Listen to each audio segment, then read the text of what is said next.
This is an iKon bass boat. This is by far the best bass boat I've ever seen in my life. This is a big chainsaw. Now, in order to show you guys how this thing is made, I got permission from iKon to cut it in half. So, let's do it.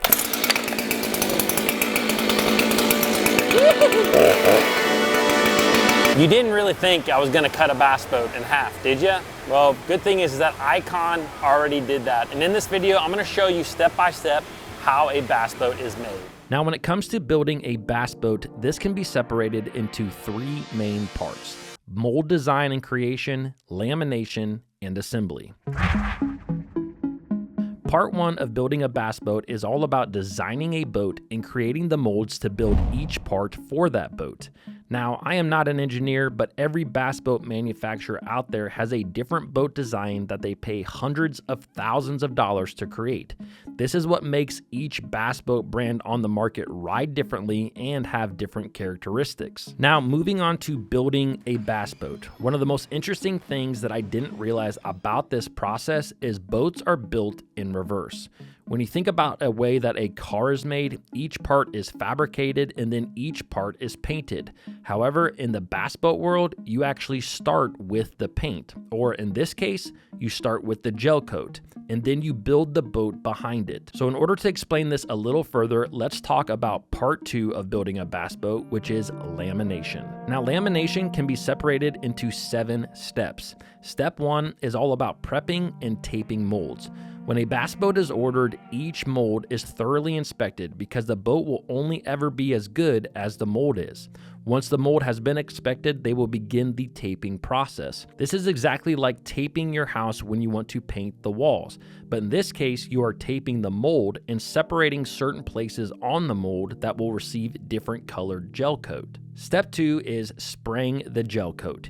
Each fiberglass part of the boat will get gel coated in a large spray booth. This includes the boat hull, the boat liner, the boat deck, and different parts of the boat like the live well. Step 3 is fiberglass. Most boat owners know that their boats are made of fiberglass, but they don't know that this is done through a process called lamination. Now, there are 3 different methods of lamination that iKon boats use. Method 1, which is used for the boat's deck and liner, is the by hand method.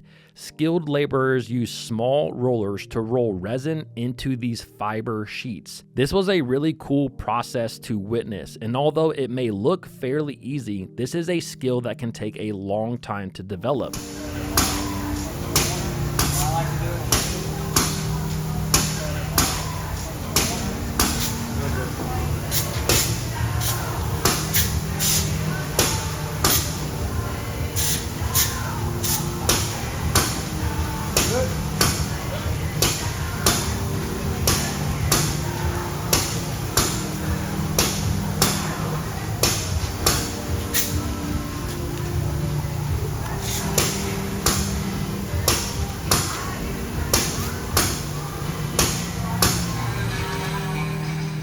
Method 2 of lamination is called infusion, which is done on iKon's boat hull and seats. Now, an infused hull is not common in the bass boat world, and it is truly one of the biggest things that separates iKon from the rest of the industry. Long story short, an infused hull allows you to maximize the physical properties of the laminate by getting a very near perfect resin to fiber ratio. This gives you a stronger but lighter hull, leading to optimum performance out on the water. Now, method 3 is called light RTM. This is basically infusion of a 2-piece mold so that you have finished surfaces on both sides. This is done to iKon's live well, cooler, and glove box lids. Now, after all the molds have gone through their different lamination processes, it is time to really start making this boat look like a boat. In order to do this, step 4 is setting the liner. iKon uses a couple of large lifts to set the liner of the boat inside the hull. The hull and the liner are then bonded together, and the space between them is completely injected with foam, or as the boat builders call it, flotation. Because of this foam injection process, there are literally no places between the hull and the liner that don't have foam. This gives the boat added support, keeps it afloat, and also adds a level of silence when running the boat on choppy water that you don't see in a lot of boats. Now, step 5 is called pulling. Each and every part of the boat has gone through the lamination process and has now cured, and it is time to pull the finished fiberglass part from their molds. Once these parts are pulled from their molds, they are individually weighed and transferred onto custom carts. Step 6 is called trimming. Every part that has been transferred onto a cart will typically have some excess fiberglass that needs to be grinded off, so they will take care of this during trimming. Also, this is the stage where pre-drilling holes for wires and fuel lines will take place. Each fiberglass part has a specialized jig that is laid over that fiberglass part, and then they can get a consistent and exact placement of these holes. Now, after leaving the trimming station, step 7 is a parts inspection.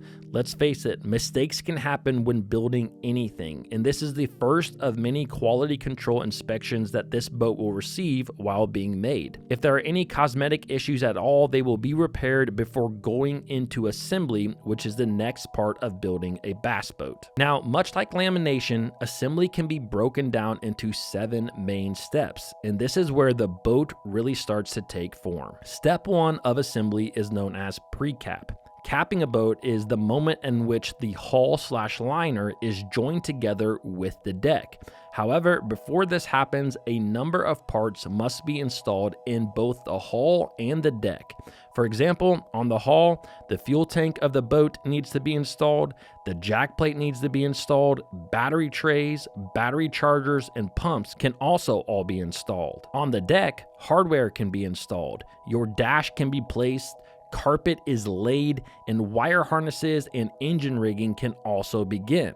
As a bass fisherman, I really wish at times there was a way for me to pull the deck off of my hull in order to do some rigging myself, because this would be way easier. Now, step number 2 after pre-cap is done is capping the boat.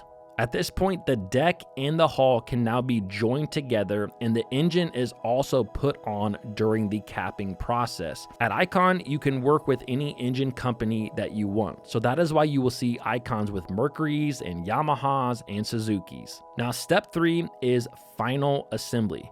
This is where each hatch of the boat is installed, and other components like trolling motors and fish finders are also to be installed. Now, step 4 is another quality inspection. Each boat is carefully and methodically looked at. Electrical tests are done on all the wiring, and the boat is also configured for lake testing, which is step number 5.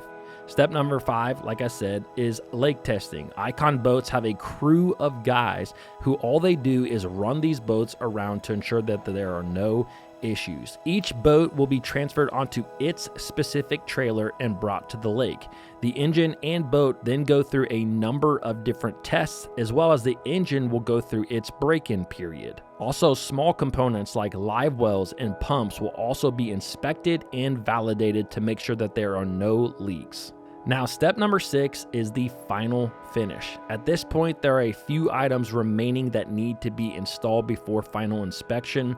This includes things like seats, foam pads, decals, and labels. And finally, step 7, before the boat is shipped to the customer, they go through their final quality inspection. Now, for those of you guys that don't know, HCB Yachts is the parent company to iKon Boats, and they make iKon boats in the exact same way that they make HCB yachts. These are $1 million, $3 million, $4 million yachts that are made to withstand the stress that an ocean is going to put on a boat. And knowing that I have a bass boat that is built in the exact same way as these big yachts, it just gives me a lot of confidence out there on the water. When I've been stuck in waves in the past, like up on Lake Erie in 5 and 6 foot waves, or on Kentucky Lake, I've hit 5 and 6 footers down there. And having a boat that I know can go through that while also being extremely maneuverable in shallow water is a humongous plus. And so that's why I truly think this is the best built bass boat out there on the market. Now, if you guys are interested in an iKon boat, I want you guys to check out CLEMONS Boats up in Sandusky, Ohio. Jason CLEMONS, he's a straight shooter. He will tell you exactly what you need to know about these boats, and he will take you out on a ride. So I hope that you enjoyed this video. If you did, give it a thumbs up, and I will see you guys in the next one.